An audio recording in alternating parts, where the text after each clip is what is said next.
நாடாளுமன்ற தேர்தலுக்கான பிரச்சாரம் இன்று மாலையுடன் நிறைவடைய உள்ள நிலையில் உதகை அருகே கடநாடு, எப்பநாடு உள்ளிட்ட மலை கிராமங்களில் திமுக வேட்பாளர் ராசா தீவிர பிரச்சாரத்தில் ஈடுபட்டு வருகிறார்.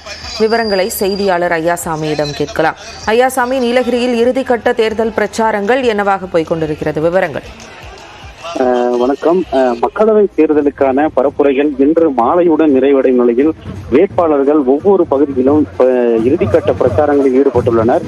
இந்த நிலையில் நீலகிரி தொகுதியில் திமுக சார்பில் போட்டியிடும் ராசா உதகை அருகே இருக்கக்கூடிய கடநாடு கிராமத்திற்கு வாக்கு சேகரிப்பு சென்றார். அவருக்கு பகுதி மக்கள் உற்சாக வரவேற்பு அளித்தனர். பின்பு மக்களிடையே உரையாற்றிய அவர் இந்த எதிர்வரும் மக்களவை தேர்தலில் இந்தியா கூட்டணி வெற்றி பெற அனைவரும் திமுகவுக்கு வாக்களிக்க வேண்டும் என கேட்டுக்கொண்டார். கடந்த 10 ஆண்டுகளில் பாஜக சொல்லிய வாக்குறுதிகள் எதுவும் நிறைவேற்றவில்லை.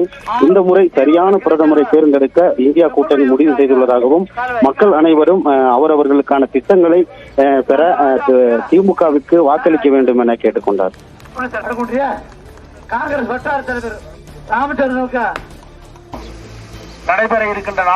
உதகை சுற்றுவட்டார பகுதிகளில் இறுதிக்கட்ட தேர்தல் பிரச்சாரமாக திமுக வேட்பாளர் ராசா பிரச்சாரத்தில் ஈடுபட்டு இருக்கிறார். அதன் நேரலை காட்சிகளை தற்போது பார்த்துக் கொண்டிருக்கிறோம்.